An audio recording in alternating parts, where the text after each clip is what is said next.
Hello, I'm Timothy Baird, Managing Editor of the American Journal of Medicine, and I'm here today with our Editor-in-Chief, Dr. Joseph Alpert, to discuss an article in our current issue.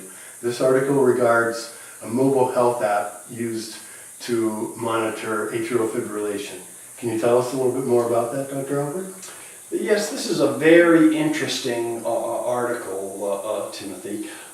It's a study done in China in collaboration with the University of Birmingham in England. And it deals, of course, with the most common cardiac arrhythmia, atrial fibrillation, the irregular pulse, which in a number of patients can be a big problem, particularly since it puts you at high risk for stroke.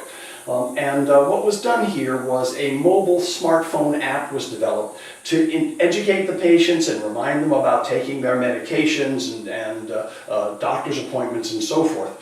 Now, these kinds of mobile app interventions have been tested before. Sometimes they work and sometimes they don't work. In this case, they were very, very effective. Patients knew a lot more when tested later about their disease. They were much more likely to take their medicines. So it looked like that this app was really going to be a very, very useful and very inexpensive intervention to get patients to basically interact appropriately with the system and take their meds and come to their appointments.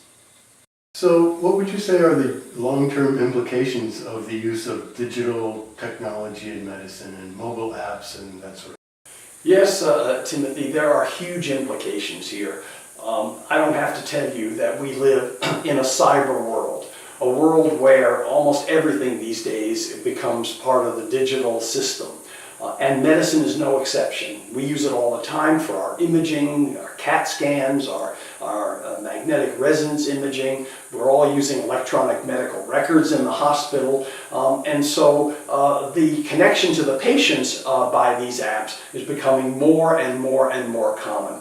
I think it's a good idea. The majority of the population now has a smartphone and they're using them for all kinds of things, sometimes silly things, but this is an important one. I think using the app to educate people, to get them to take their medicines, to remind them about their appointments, to remind them about activities that they shouldn't be doing, for example, stop smoking and so forth, I think it's a good idea. It has worked in some settings and not in others, but clearly as we continue to advance in the digital world, these applications are going to become more and more common and more important.